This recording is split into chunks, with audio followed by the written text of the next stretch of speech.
Olá, neste episódio trago alguém que acredito que se tornará uma voz de muitas, de muitos, de todos. Alguém que põe o seu talento ao serviço da comunidade e daquilo que entende como um mundo mais justo. Nesta conversa proponho que desvendamos todo um pouco. A infância, o avô, o teatro, a poesia e tudo o que a completa, que é muita coisa. Aos 30 anos, recentemente celebrados, parabéns atrasados. Obrigada.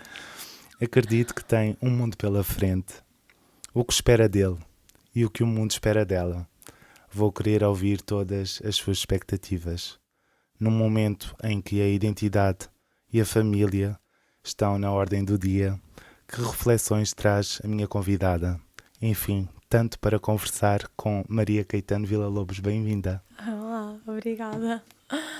Tão Como queridos. estás? Agora, neste momento, um bocadinho constrangida de tanto amor, mas bem recebida. Obrigada, estou bem. E tu? Estou bem, estou bem. E agradecer-te por teres aceitado para conversar comigo neste projeto. Acredito que temos aqui reflexões para explorar que podem ser importantes. Sim, sem dúvida. Só aí já é pano para mangas. Falei aqui de muitos temas nesta introdução que inevitavelmente estão ligados ao teu trabalho, à forma como te expressas. Eu queria se calhar aqui numa forma de inicial de falar neste aniversário, nesta celebração. Como é que chegas a esta data? Com que percepções?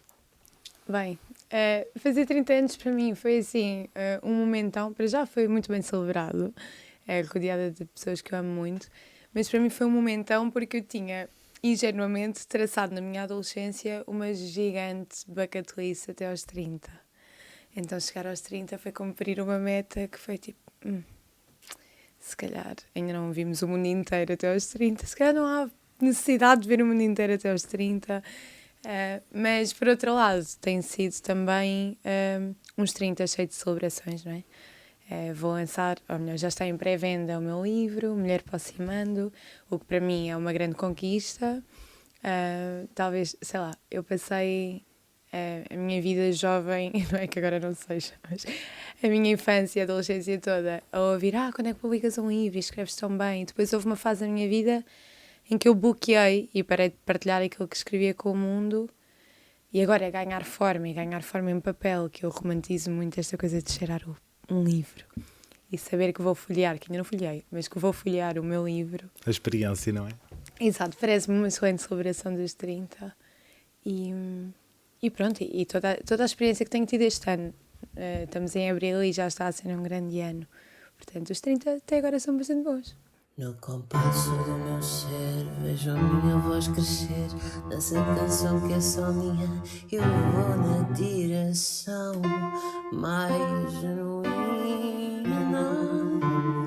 Então deixa a minha voz guiar.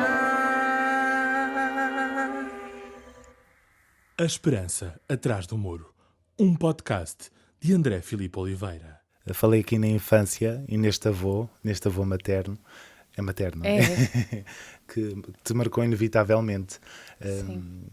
Esta experiência de privar com avós, na altura, em mais novos, não temos esta noção deste privilégio. Eu tinha, por acaso, mas porque eu fui para o Alentejo porque o meu avô também cresceu lá, mas quando eu fui ele já vivia cá há muitos anos em Campo de Ourique. Então eu estava com o meu avô pontualmente. Então quando estava, era uma festa. Era uma alegria gigante. Era como se fosse o meu aniversário sempre que ele vinha.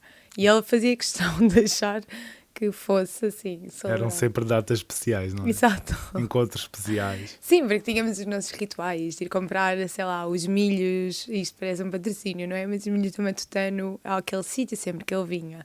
Ou fazíamos truques de magia sempre que ele vinha, tínhamos as nossas rotinas.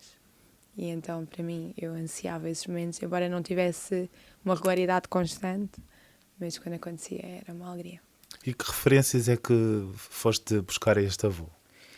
Tudo o que era fado, na verdade também muitos poetas clássicos, mesmo, aliás, muitas mulheres também.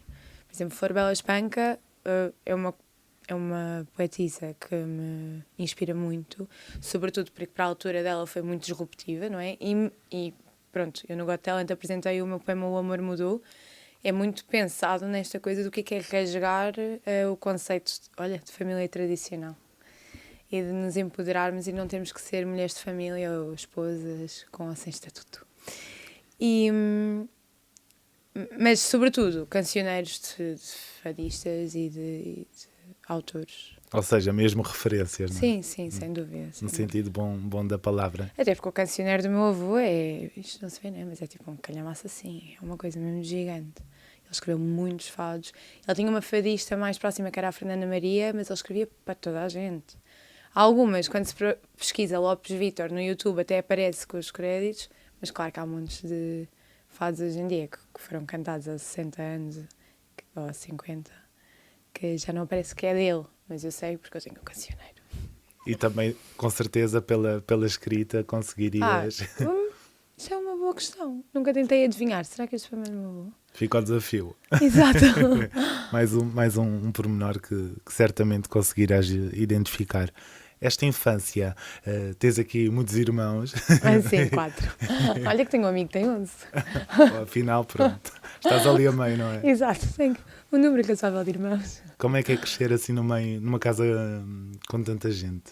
Olha, eu não trocava por nada. Para já, por ter tantos irmãos, cresci a vida toda a querer ser mãe de montes de crianças. Então eu queria ter tipo uma cestinha, eu dizia isto. E na altura em que tinha a panca do basquete, queria ter tipo 2 equipas de 3x3. E pensei sempre assim, tipo 6, 7, 8 filhos. Porque efetivamente não imagino o que é que seja estar numa casa que não esteja cheia de pessoas. Mas eu e os meus irmãos, nós não somos do mesmo pai. Pronto, eu e o mais novo somos do mesmo pai, mas os 3 mais velhos não. No entanto, há aqui um momento grande da minha vida em que 4 de nós vivemos juntos. E de facto é completamente diferente. Nós partilhávamos tudo.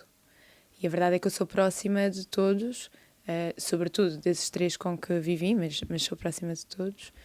E partilhamos um sentimento de confiança, de empatia e de amor que é muito comum a todos. Mesmo o sentido de verdade é uma coisa que partilhamos todos. E não creio que seja genética, não é? Também a mãe que partilhamos também tem muitos esses valores. E é bonito. Acho que há muita coisa que eu não teria... Há muita coisa que eu não seria hoje se não tivesse os meus irmãos comigo, porque também passámos algumas fases mais difíceis em termos económicos e... Pronto, os nossos pais viviam todos cá em Lisboa ou até mais acima. E então, a minha mãe houve alturas em que trabalhava 14 horas. Nós tivemos que ficar um bocadinho... Foram os cuidadores uns dos outros. Sim, um bocadinho em autogestão. Mas aprendemos muito com isso e foi uma questão de sobrevivência. E acho que esses laços ainda se tornam mais fortes quando há uma necessidade desse género. Porque só nós compreendemos o background de cada um, só nós sabemos o que é as passinhas do Algarve que tivemos que passar até chegar aqui. E é interessante porque todos nós partilhamos o gosto pela arte e todos nós temos contacto com a arte de alguma forma. E então... Foi um ponto de troca também, sim, muitas sim, vezes. sem dúvida. E há aqui a questão das idades, não é? Vocês têm idades um bocadinho diferentes uns dos outros. Sim, o mais novo tem menos 4 que eu. O mais velho tem mais 6. Depois a Catarina tem mais 9 que eu e a Marta tem mais 16. E então, sim, temos realidades diferentes e até referências artísticas diferentes, mas depois também acabámos por fundir e contaminar-nos uns aos outros, porque, sei lá, os motorratos não davam propriamente na minha altura, mas como o meu irmão adorava, eu adorava. Ou Black Eyed Peas, a minha irmã dançava a todo gás e eu dançava a todo gás. Acho que isso é também a maravilha de ter irmãos mais velhos. Por exemplo, eu comecei a ficar obcecada com o Manel Cruz para ir na transição dos 12 para os 13, que não é uma idade propriamente normal para se apaixonar por Ornatos Violeta, ou pelo menos os meus alunos não são assim tão fãs de Ornatos Violeta como eu gostaria. Exato, eu tento.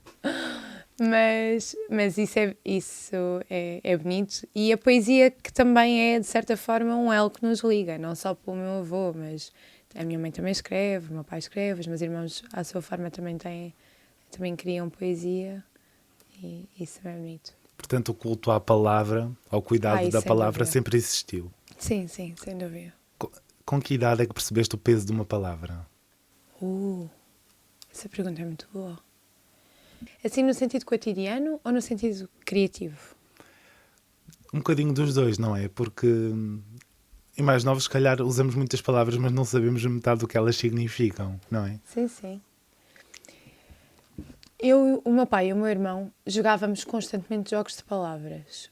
Por isso, eu lembro-me desde sempre de ter a dinâmica de que a palavra era das coisas mais divertidas que se podia brincar com. Eu tinha uma tradição, cada vez que os meus pais saíam para trabalhar, que era dizer-lhe uma espécie de linga-linga, que eu dizia-lhes sempre antes de eles irem, porque na minha cabeça eles iam mais protegidos assim. Não era uma oração, mas na minha cabeça era quase. E eu acho que aí eu dizia aquelas palavras como se elas tivessem o poder de Deus nelas e eles iam muito mais seguros porque eu as disse. Se calhar isso é a primeira memória que eu percebi que para mim a palavra era sagrada e que aquilo tinha que ser dito para correr tudo bem. Tinha uma força, não é? Uma Exato, energia. que tinha uma força. Mas a palavra como plástica, como brincadeira desde sempre. Eu aprendi a ler muito cedo porque eu não andei nem na pré, nem no jardim de infância. Então era um bocadinho rato de biblioteca.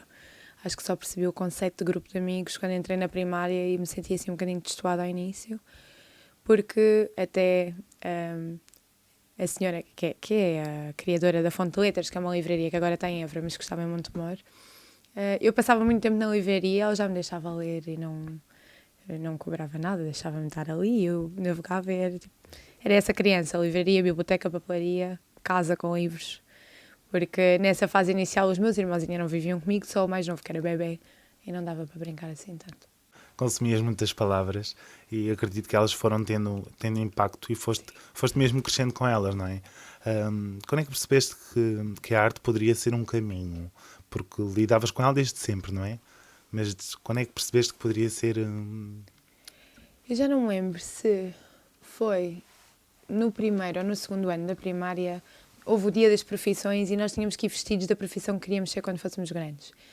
E eu fui com uma máquina de escrever que me tinham dado da Barbie na altura. E eu dizia que eu queria ser professora e escritora. E isto era o meu objetivo.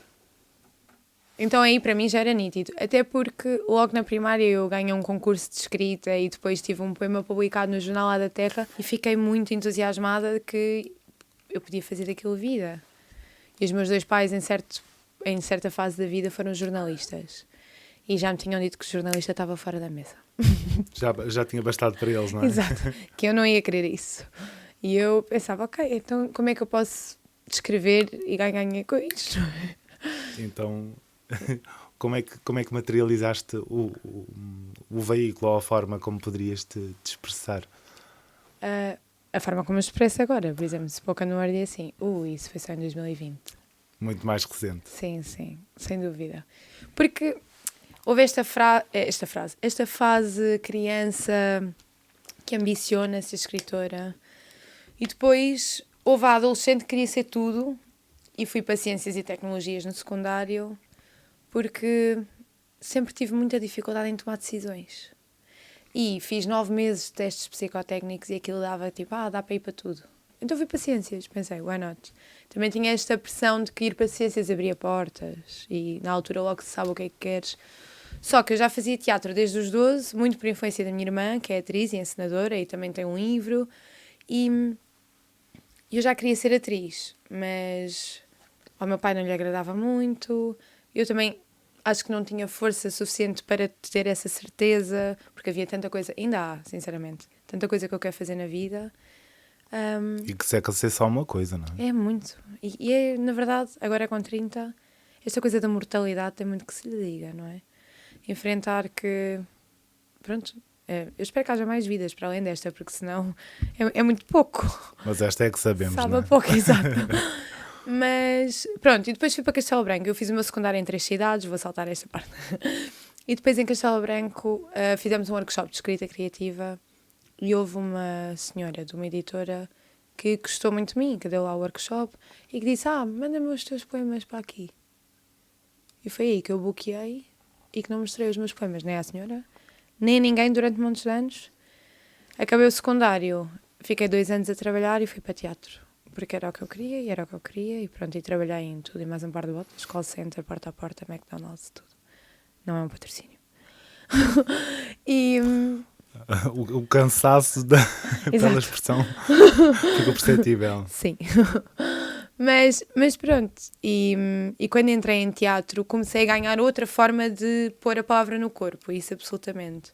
E quanto mais espetáculos, eu tive a sorte de fazer alguns projetos fora de Portugal, que me deu também outra realidade cultural, e pronto, e fiz Erasmus, e isso na verdade traz outra riqueza, Dá mundo, não é? Sim, dá mundo. Se bem que ainda não fiz a minha viagem de sonho, que estava na bucket list até aos 30, que é ir ao Brasil. Mas fiz muita formação com a malta do Brasil, encenadores e dramaturgos, e bebi muito dessa cultura. Mas fui continuando, dramaturga, atriz, fiz o mestrado, acabei em 2018, depois pandemia, em 2020. Eu queria muito ir para o doutoramento, não fui porque não ia fazer online, e pronto, foi. E depois, em 2020, um bocadinho antes da pandemia, fui ao meu primeiro evento de poesia de Comar, que é o Poemato. E devem ir a todos. Poemato, Poesia Vadia, aos slams, à Genginha Poética. Não vou estar aqui a fazer, mas é uma lista enorme. Eu vou partilhando também no meu Instagram. E no Poemato eu estava com um papel, nem parecia que era atriz profissional. Eu estava com um papel, eu tremei-me toda, porque mostrar a minha poesia era... Bem, foi uma sensação de abrir as entranhas e pô-las de fora, de ser íntima daquelas pessoas todas... E de me expor, e o meu avô faleceu em 2019. Acho que foi isso que me deu garra. O que é um bocado triste.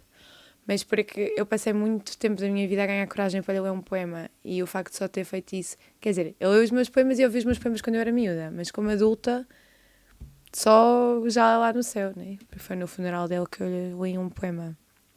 E... Que simbólico. Foi até um grande soco no estômago. E esse soco no estômago deu-me um bocadinho... Olha, agora vou ter que começar por isto para fora. É quase como... Tenho que...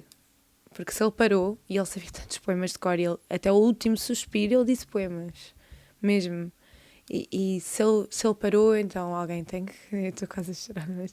Alguém tem que fazer isso por ele. E pronto, não tenho a presunção de fazer tão bem como ele, mas estou cá para isso. Pronto, E o fazer é um grande processo, não é? Só o fazer é um grande sim, processo. absolutamente. Além disso, não é só o fazer poesia, ele era muito reivindicativo.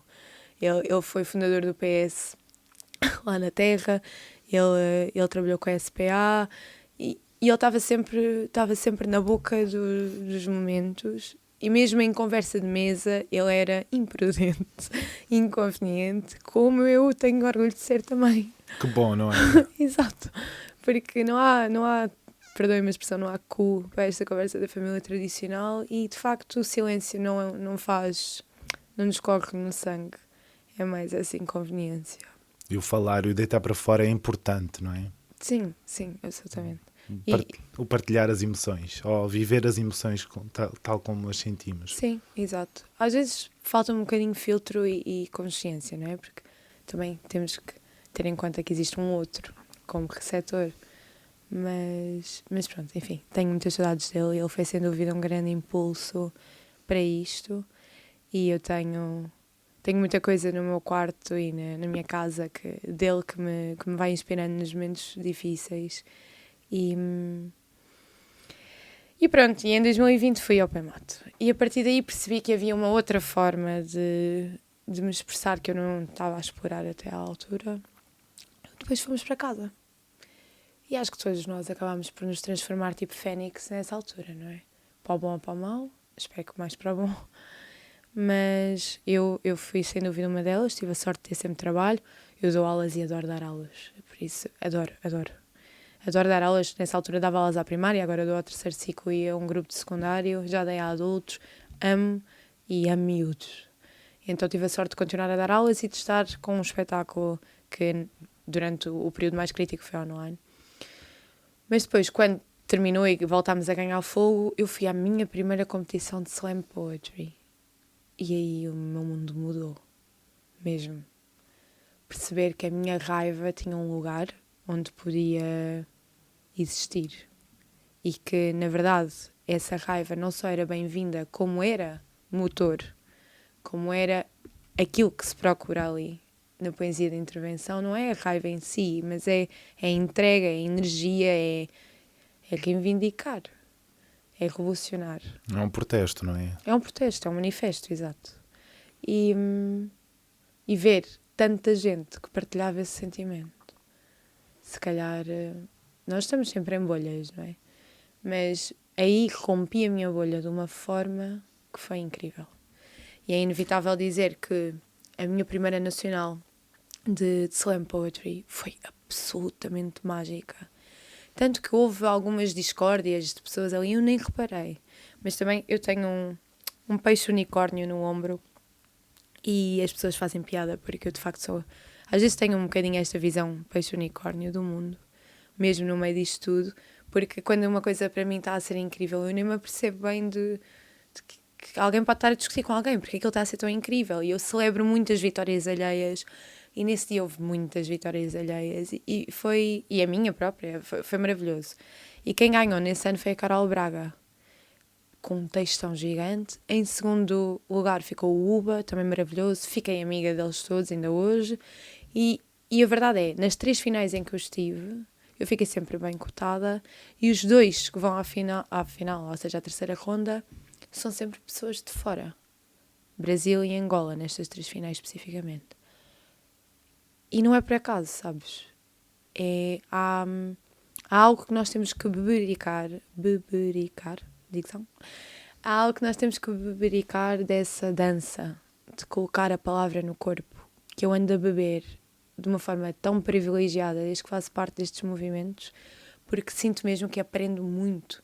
E quando alguém me diz assim, cresceste bué desde 2020, o teu texto está muito mais forte, eu agradeço a estas pessoas, sem dúvida. Porque te deram movimento às palavras? Porque vê-las inspira-me, porque absorvi qualidades diferentes, porque desde a Maria Júlia Pinheiro, que tem uma força no corpo gigante, tem uma musicalidade e uma capacidade de se adaptar. Eu agora, o Mulher para Cima do espetáculo sou eu com música. A adolescente Maria não acreditava que tivesse ritmo para fazer estas coisas. Eu estou a sair muito da minha zona de conforto. Eu agora lancei uma música, eu não devia fazer aspas, não é? Lancei uma música com o Mr. Sanchez e com o Jacareu, que é a Confiança Cosmética, e ouvir aquilo é spoken word com música, mas eu com 10 anos, se tu me perguntasse, eu provavelmente dizia-te que ia ser escritora, professora e rapper.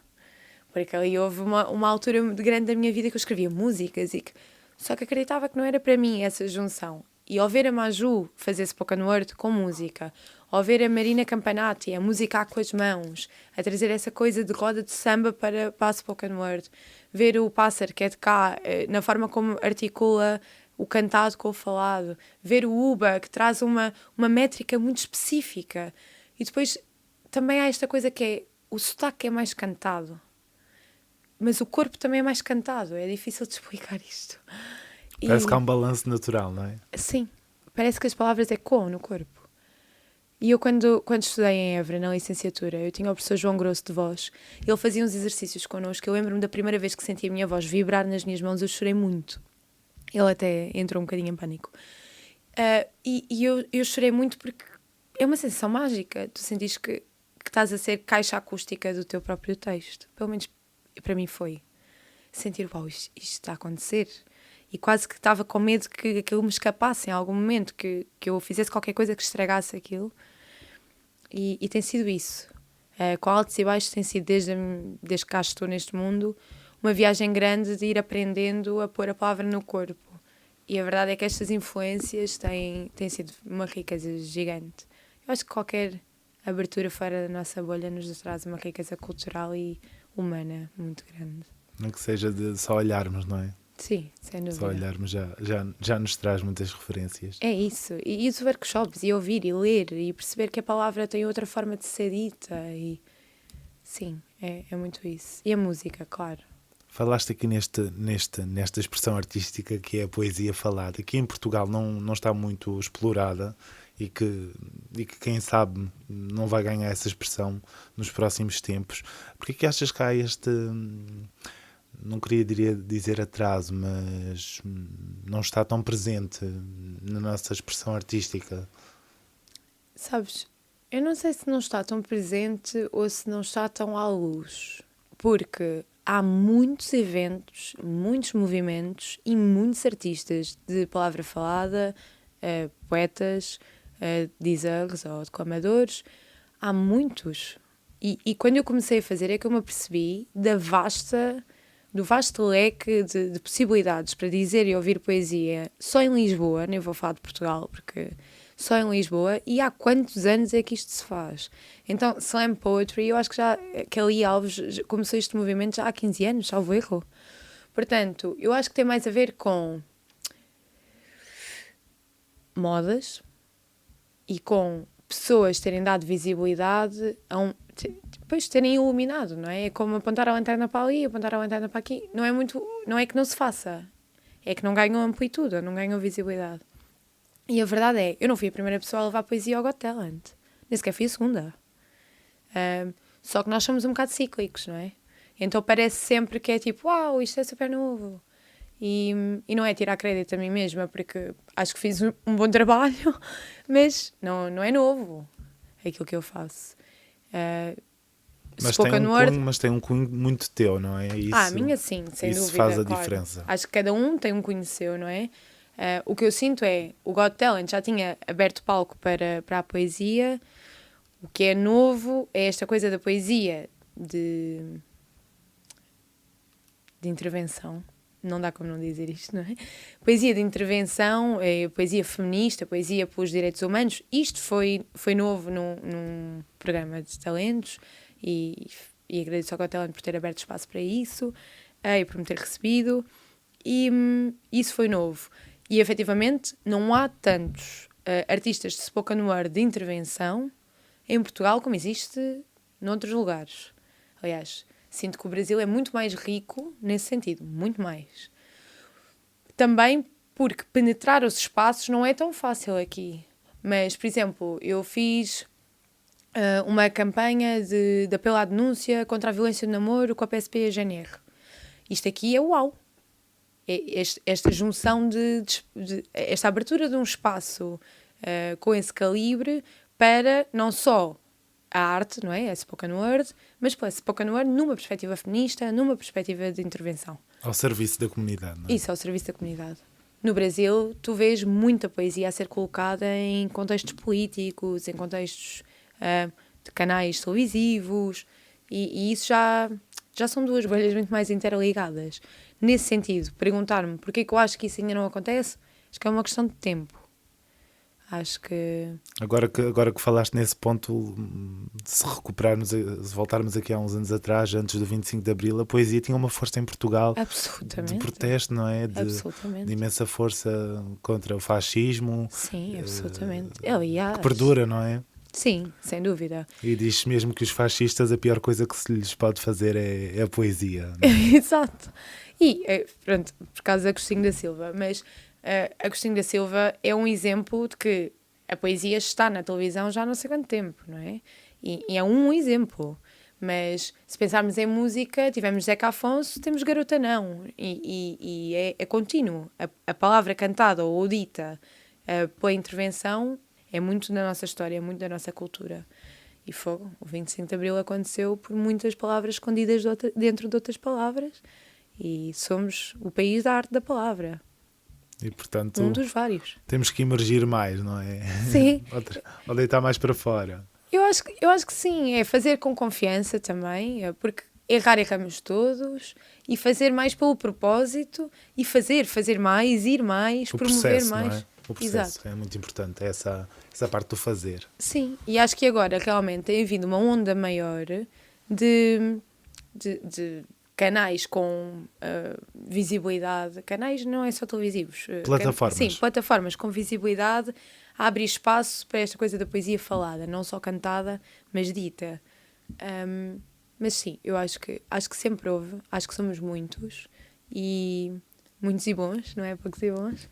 Somos muitos e bons e motivo, estou cá a torcer por toda a gente que queira vir a eventos de poesia, que queira partilhar poemas, que queira vir escutar poemas. Só este mês, e na minha página vê-se, há muitos eventos nos quais eu vou fazer parte, mas há muitos dos quais eu não faço parte e que são igualmente incríveis. E eu sinto-me, sem dúvida, uma privilegiada uma amiga minha diz que eu posso não ser pioneira, mas sou pioneira da forma como eu faço e agora estou-me a lembrar disso pela forma como tu respondeste. Claro que sim, eu sinto isso, eu sinto que há algo meu no meu caminho, claro.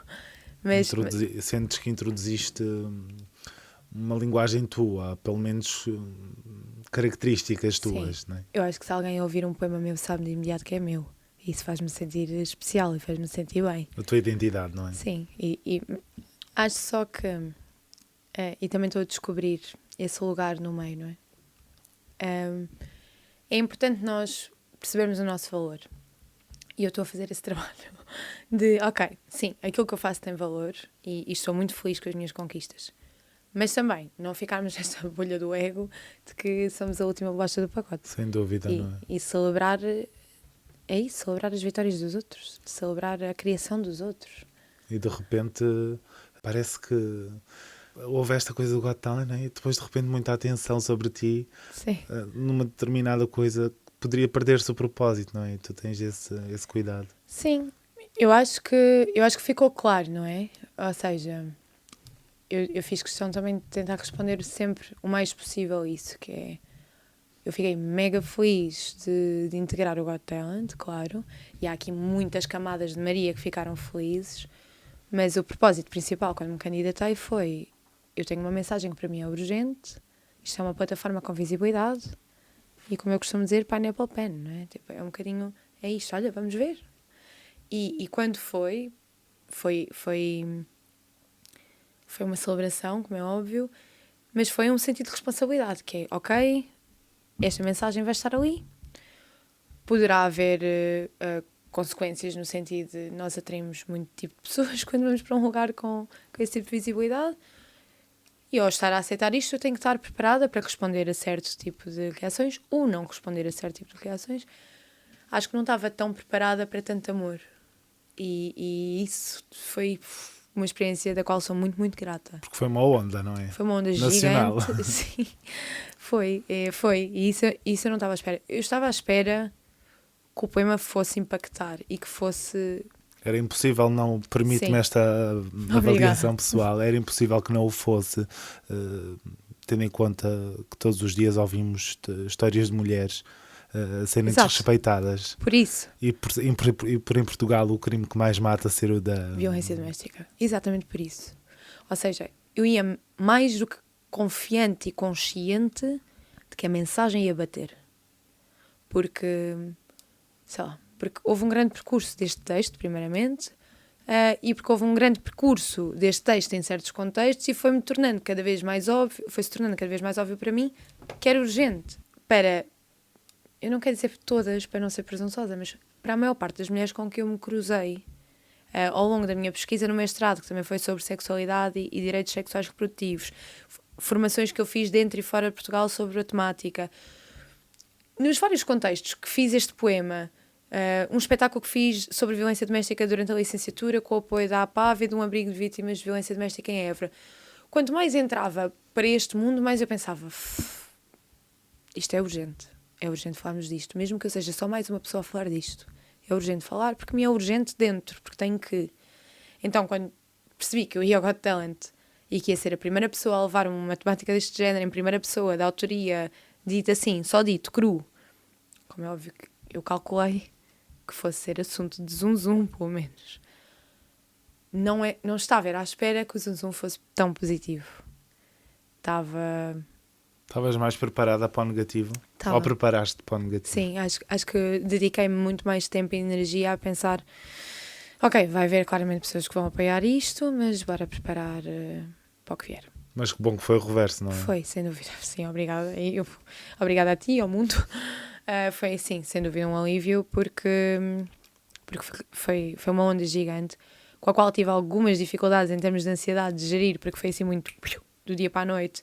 E eu tenho esta coisa que é, eu quero responder a toda a gente e respondia às mensagens todas, mas não conseguia responder a comentários nenhuns e depois diziam-me respondo só a alguns e depois eu tenho dificuldades em escolher porque, quer dizer, eu recebi tanto amor, eu li-os todos e queria responder a todos, então acabei por fazer alguns vídeos ou stories a tentar agradecer a toda a gente, mas essa parte de não conseguir dar o amor de volta que me está a ser dado foi desafiante. E aí cobravas-te?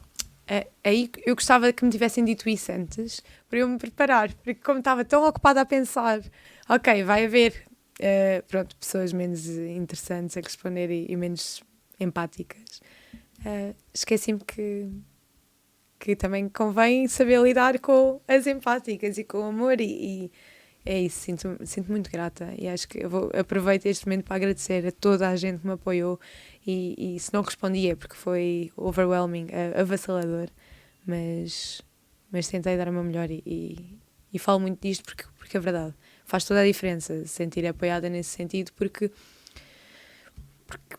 para mim também foi aquela coisa de ok, vamos falar sobre isto.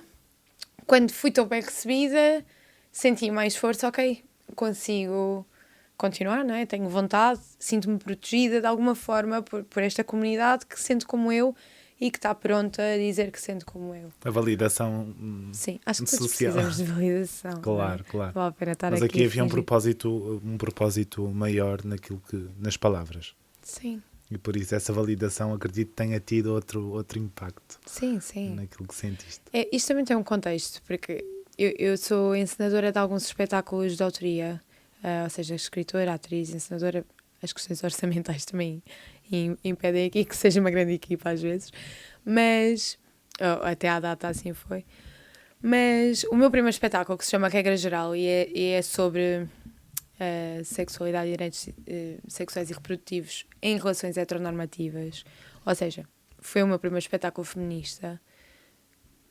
No Alentejo teve assim uma recepção um bocadinho difícil e acho que foi eu lembrar-me disso que me preparei para as eventualidades. Foi ali foi um primeiro barómetro, não é? No fundo foi uma primeira forma de te preparares para algo que poderia não ser tão positivo. Acho que a primeira forma foi a minha orientadora, que é a Sónia Passi, é um amor de pessoa e é incrível, foi uma orientadora maravilhosa, ter-me perguntado se havia coisas ali no guião se eu tinha a certeza que queria dizê-las porque poderia ser mal recebido. Queres partilhar alguma das partes em específico? Sei lá, olha, falar sobre a minha experiência sexual, por exemplo, só detalhes. Por exemplo, eu dizia, eu tenho 25 anos e passei por isto, por aquilo. E ela vem-me perguntar, tens a certeza que és falar na primeira pessoa, mesmo estando protegida por esta alçada que é o teatro e a ficção ou a não ficção? Pode haver pessoas que vão reagir de certa forma. E mesmo na ESMAI, que foi onde eu fiz o meu mestrado, logo o cartaz foi zum de polémica. E foi aqui em Lisboa também, mas foi no Alentejo que eu senti mais, não em Montemor foi bem recebida, mas noutros lugares do Alentejo que eu senti mais revolta. Nem foi para com o espetáculo, foi para com o cartaz, porque essas pessoas não vão ver o espetáculo, infelizmente. Mas falam, não é? Fazem o tal burburinho que não... Sim, mas lá está, porque vês uma estátua de David, está-se bem, mas se vês uma mulher nua, e neste caso era uma ilustração de uma mulher nua que era alusiva ao autotoque, não é? Portanto, à masturbação. Pronto, incomodou muita gente. Porquê é que estes temas continuam a fazer tanta comichão? Permitam-me esta palavra comichão. Bem, quando sabes a resposta a isso, diz-me, porque de facto, isso é daquelas coisas... Eu tive a certeza que ia fazer a minha tese de mestrado e o meu espetáculo, projeto de mestrado, sobre isso, porque, efetivamente, a primeira vez que eu tivesse a realidade de que, espera aí, as coisas que eu falo em casa, eu não posso falar na rua. Porquê? Porquê que eu não posso... Porquê que uma rapariga tem que se sentar desta forma? Porquê que uma rapariga não pode falar de certos assuntos? Porquê que eu estou numa tasca no meio do Alentejo e eles dizem as coisas mais brejeiras do mundo, mas se eu falo de uma coisa como masturbação, os olhares caem todos em mim? Porquê que eu é que tenho que estar preocupada com a forma como me visto e não sou as pessoas que têm que estar preocupadas em, tipo, controlarem-se, uma vez que é crime, estarem a tocar-me sem o meu consentimento? Houve aqui muita coisa que, como adolescente, foi muito difícil de processar. Essas questões que chegam, não é? Sim. De não compreender, porque não há compreensão possível. Porque não há lógica. Ou porque sim, não serve. Exato. Cada vez mais vai menos servir e já não serve, e daí se calhar esta revolta. E nesta introdução eu falei do termo identidade e família. Eu não quero fazer referência ao livro porque já sujou demasiado os nossos dias, mas trouxe para debates temas que nós achávamos que já estavam numa gaveta. Sim. E de fogo, podia aqui abrir pano para mangas, não é? Como agora as questões do direito ao aborto em Arizona. Mas sim, a mim, eu fiz uma publicação sobre isso. que foi o melhor que consegui, porque eu estou a tentar há uma semana escrever poemas sobre isso e de facto acaba por ser listas de questões. É tudo o que eu tenho para oferecer neste momento são perguntas, que é como raio é que andamos todos a falar de família tradicional e da prioridade de uma família tradicional e dos apoios a uma família tradicional em 2024. O que é que está a acontecer? A mim choca-me mais o facto de ser precisamente nas famílias tradicionais que há este maior índice de violência. Exato. E isso não se fala. Não, exato. Como é que não se fala disso? Como é que não se fala dos apoios às esposas e donas de casa, que estão a levar pancada todas as noites? Esses é que são os apoios, não é? Não tiro crédito nenhum ao que seja o estatuto de dona de casa e que elas sejam subsidiadas, porque, como é óbvio, eu também acho Mas que é um sejam trabalho porque digno e que querem, deve ser não é? pago. Exato, mas que sejam porque querem. Porque é tão feminista a mulher que decide ser dona de casa como a feminista que decide não ser. E a escolha deve ser a base da liberdade. O feminismo é a igualdade de direitos entre todos, portanto, a liberdade de escolha é a base do feminismo, não é? Mas se eu escolher ser dona de casa, fixe, é uma escolha minha. Se eu escolher não ser, fixe, é uma escolha minha. E, efetivamente, na pandemia, os números de violência doméstica e de violência sexual aumentaram, assim, exponencialmente. Basta ver os números da APAV e disso ninguém falou. E não falam. Exato, e não se fala. Ninguém, estou a ser... É uma hipérbole. Mas claro que se falou. Mas fala-se muito pouco. E agora, do nada, isto está em todo o lado. E fala-se de identidade. E fala-se... Ideologia de género é o quê? É o quê? Querem que eu como É uma canseira. Fogo, é uma canseira mesmo. É que eu dou aulas a adolescentes. Primeiro enerva-me esta coisa de minimizarmos, estupidificarmos os adolescentes. E as crianças, porque também dei aulas à primária. Os seres pensantes que não podem pensar. Exato. Não é? Como Porquê? se aos 18 anos ganhasses um certificado de parabéns, podes ter uma opinião. Tipo, podes ter um pensamento crítico. Eu lembro-me bem de, já na primária, a minha professora me dizia: tu has de ser advogada, que tu respondes a tudo. Eu não respondo, eu questiono. Não era na presunção da afirmação, era de perguntas. Porquê? E ainda hoje sou essa criança dos porquês, que é porquê. E o porque sim não é resposta e não pode ser. E faz-me espécie, faz-me muita confusão esta dinâmica em que voltamos aqui a um lugar de dar plataforma, de girar à volta, de dar foco, porque tem sido assim, eu não vou citar nomes, não é? Mas quer dizer, 50 anos de Abril, 50 deputados... E estamos aqui a dar campanha gratuita e foco e bora falar disto. E de repente há 1 milhão e tal de pessoas, porque há aqui um desequilíbrio muito grande. O que é ideologia de género, gente? O que é não poder promover ideologia de género, quando na verdade é só, chegamos a 2024, está na hora das crianças sentirem que podem ser amadas, seja o que for que elas quiserem ser. Porque é que isto dói às pessoas? Ou seja, promover a Constituição é promover a ideologia de género. Fica essa reflexão, porque só pode ser assim. Lido, mas é isso. E depois eu tenho conversas, e eu dou-me ao trabalho de estar em muitas horas em conversas de café com pessoas de direita ou extrema-direita a falar comigo: sim, mas quer dizer, eu tenho 2 filhas e eu não vou estar a querer que as pessoas estejam a pôr a ideologia de género. Quando tu lhe perguntas: mas o que é ideologia de género? É estar a dizer que é ok se ela for trans. Então, e se ela fosse? Tu não lhe ias dizer que era ok? Ias fazer o quê? É que neste momento a maior parte dos suicídios acontece entre os 15 e os 24 anos de idade. Uma redundância, mas percebeste? Faz-me espécie. Mesmo como pais que não queiram que se promova que a criança vai ser aceita independentemente daquilo que for. Porque a pessoa já é. Não é uma doença, não é uma coisa que se apanha, não é Covid, não vale andar de máscara. Uma pessoa nasce e nasce como nasce. Porquê que, efetivamente, não é? Promover a Constituição, promover o amor, promover a empatia, dizer: olha, está tudo bem, vamos falar sobre isto, o que é que sentes, o que és, estamos aqui para isso. Porquê que isto magoa e irrita tanta gente que eu não percebo? Uma das minhas questões tem sido o porquê destes temas serem de direita ou de esquerda, quando os direitos humanos não deveriam ser nem de direita nem de esquerda, mas de todos. Exato. Sim, e chegamos aqui a falar dos temas que deveríamos estar a falar Claro que estes temas são muito importantes porque são a vida de todos nós, Sim, mas sim. os temas que vão impactar as nossas vidas, nós não estamos a falar deles por conta desta defesa gritante que todos temos de fazer. Sim, porque é mesmo o que tu estás a dizer. Em momento nenhum devia estar dividido entre direita e esquerda, portanto que depois há muitos partidos que dizem nós temos uma visão económica de direita com ideais de esquerda. Não são ideais de esquerda, são ideais da Constituição, como tu disseste bem. São ideais que devem ser partilhados por todos. O direito à vida, o direito à segurança, o direito a um trabalho digno, que muitas pessoas trans não têm acesso, o direito à nossa integridade física e psicológica, Já agora, não é? se puder ser, a serviços de saúde sem à não discriminação, à não violência. Quer dizer, a mim parece-me absurdo. E mais absurdo ainda ver as raivas e as ganas que se soltam quando se fala destes assuntos, como se fosse a nossa existência que tira o sono a estas pessoas. E porquê?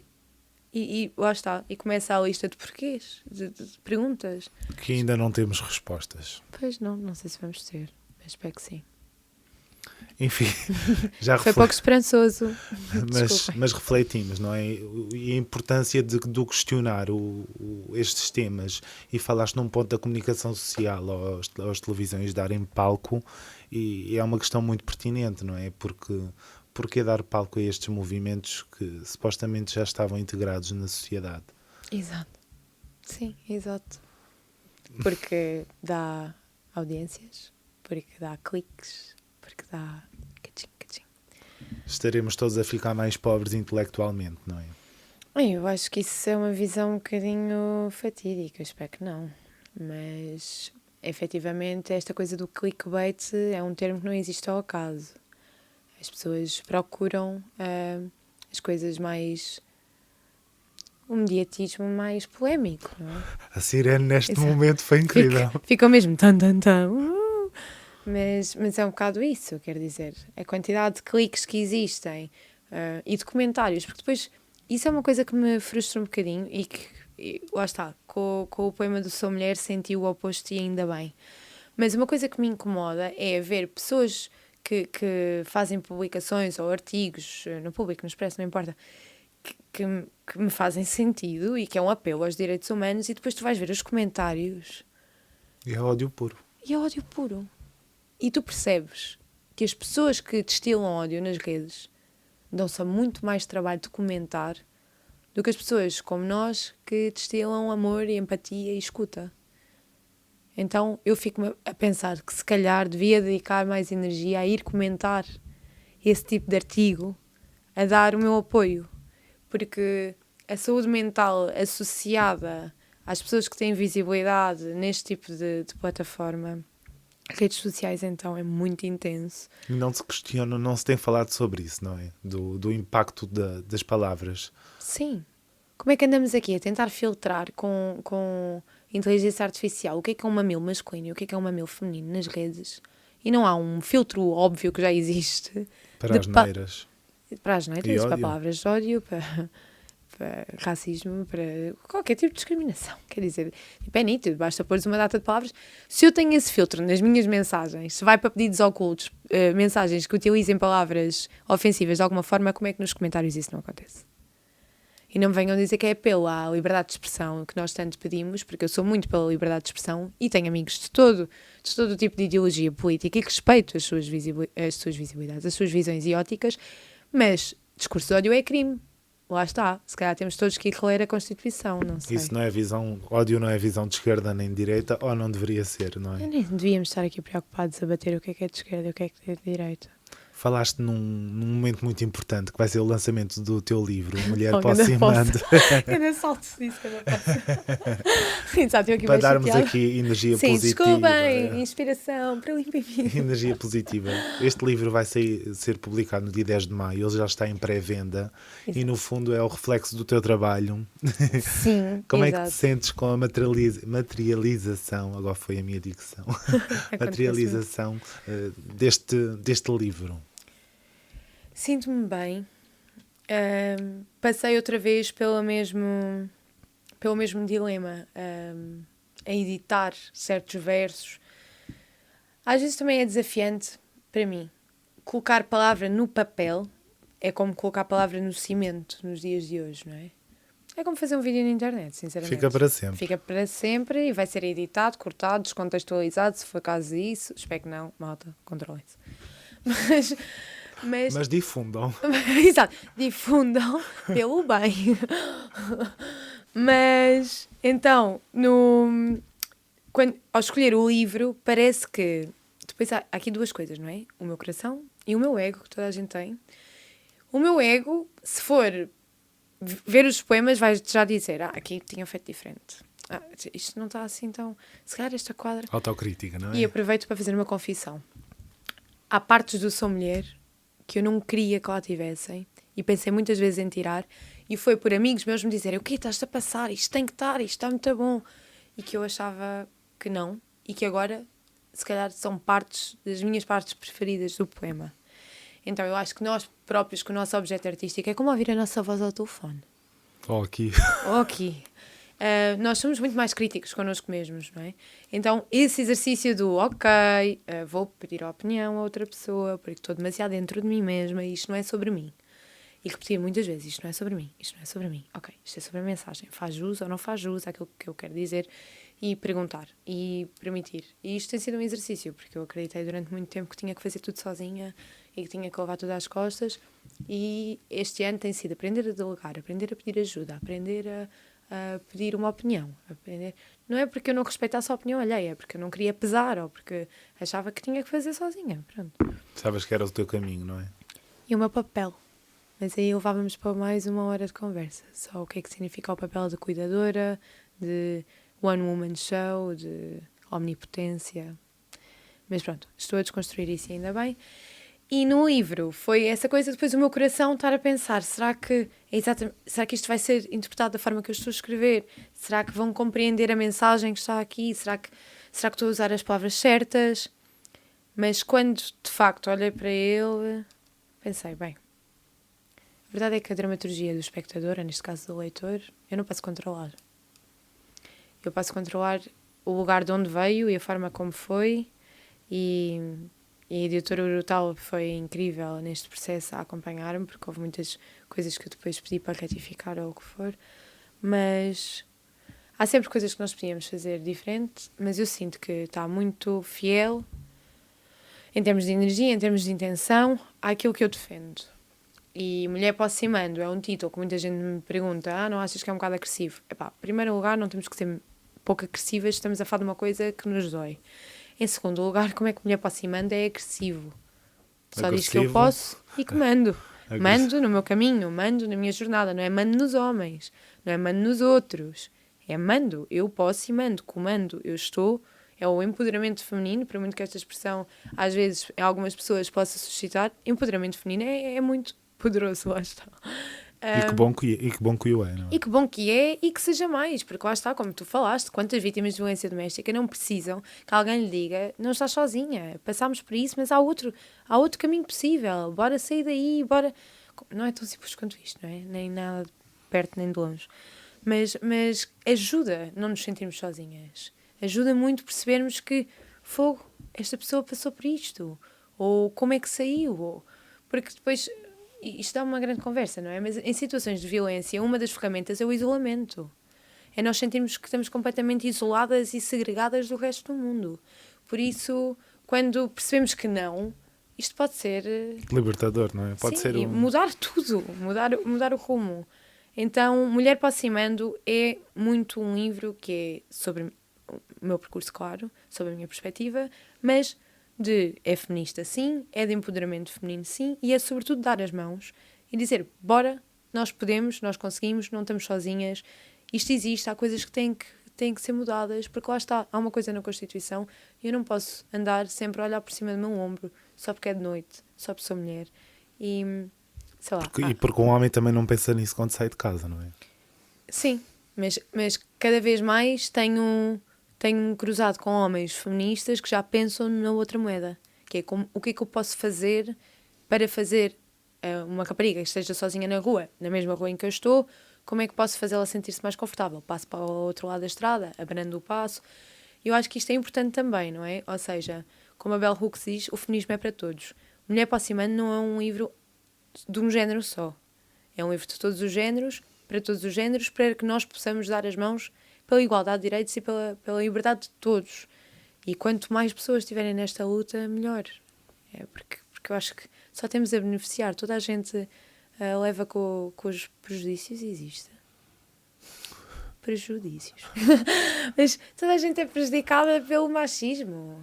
Até os próprios homens, não é? Até os próprios homens. Por essa construção social chata e bafienta. Exato, bafienta. É uma excelente palavra para isso. Sim.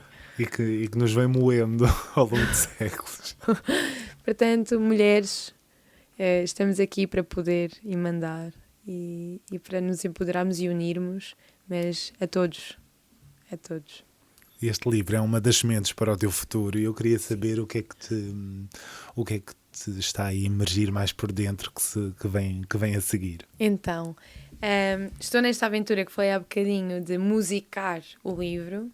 Então, Mulher Aproximando, em breve com algumas aspas, vai ser álbum, assim espero, estamos a trabalhar para isso. E o espetáculo Mulher Aproximando continua a acontecer. No dia 10 de maio vai ser o espetáculo e vai ser a primeira vez em que temos livros físicos disponíveis. Estou um bocadinho legada. Mas pronto, é isso. É o espetáculo completo, vou ter alguns convidados, vou ter o livro físico, vou ter algumas surpresas e estou muito animada para isso e sobretudo para levar o espetáculo Mulher Aproximando com o livro ao maior número de sítios possível e o meu foco em energia está aí, sobretudo. Portugal, Brasil. Sim, sem dúvida. Brasil, fogo. Vou ser uma criança feliz a primeira vez que pisar o Brasil. É mesmo uma viagem de sonho. E sim, Portugal, Brasil e, na verdade, muitos outros sítios, que assim seja. Já tenho algumas perspectivas, mas ainda não posso revelar. Mas, pronto, nós falámos em tempos, porque eu fui finalista do concurso internacional Marte Live Europe. E aí já fiz um cheirinho, na altura era I'm a Woman, porque era só uma extensão do Sou Mulher, era uma coisa curtinha, mas que com a ajuda de um grande amigo meu e de outro amigo meu, fui colocando aquilo com língua gestual portuguesa. Pronto, eu sei os básicos dos básicos, mas decorei parte do poema e fui tentando juntar outras texturas e a verdade é que eu aí apercebi-me como comunicar, como seres uma artista da palavra, porque traduzir, eu já em eventos traduzi o Sou Mulher para inglês ou outros poemas, mas o Sou Mulher sobretudo faz-me confusão, que é possível traduzir, mas perde ali uma parte. Sentes que perde intensidade. Exato. Então, por legendas, para já agora no 10 de maio vamos ter a Rita Blixa, que é intérprete de língua gestual portuguesa, e isso faz muita falta. Eu estive em Évora num evento e tivemos com uma grande comunidade da BPCDM e elementos surdos manifestaram e os elementos ouvintes também, que não faz grande sentido não haver intérprete. Eu concordo e já andava há muito tempo com essa vontade. E ando aqui nesta descoberta do como levar isto para outras línguas e pronto, traduzir aquilo que acho que faz sentido traduzir e trazer para o corpo aquilo, legendar e manter na língua, misturar línguas. Estás a esculpir, digamos. Sim, estou aqui a descobrir, não é? A descobrir essa forma, desde o Marte Live Europe, sobretudo, porque entretanto escrevi alguns poemas em inglês e esses são em inglês, então é mais fácil para o espetáculo que fiz na Sardenha, com a comunidade de mulheres da fábrica de tabaco. E foi a primeira vez que criei, ou que ajudei a criar um espetáculo com poesia escrita por mim em inglês, porque já tinha feito outros espetáculos noutras línguas, inglês e espanhol, francês também, mas eu não falava nesse espetáculo. E é isso, sou uma apaixonada, estou aqui a perder-me, mas estou entusiasmada para ir para outros lugares e tentar entender o que é isto da palavra, e com outras plásticas para outros lugares. E acho que a Mulher Aproximando tem espaço para isso, porque a música também é uma língua de todos, não é? E o tema é universal, não é? E o tema é universal, aliás, sim. E há muitos países onde o tema é ainda mais urgente do que no nosso. Falámos aqui de muitos temas importantes, temas que são próximos, que nos são próximos, porque são de todos, e acredito que fizemos aqui reflexões que muitos que nos ouvem vão partilhar ou redescobrir, ou descobrir, e isso é o mais importante das conversas. Eu quero acreditar que isso é o mais Concordo importante muito, concordo. das conversas, e eu deixo sempre aqui, já chegámos ao fim do nosso tempo, Exato, eu calculo, eu estico um pouco. e eu faço sempre este convite a quem se senta para conversar comigo, para refletir sobre o título do podcast, A Esperança Atrás do Muro, e pronto, eu queria ouvir-te falar sobre este título. Olha, eu vou tentar manter-me estável enquanto respondo.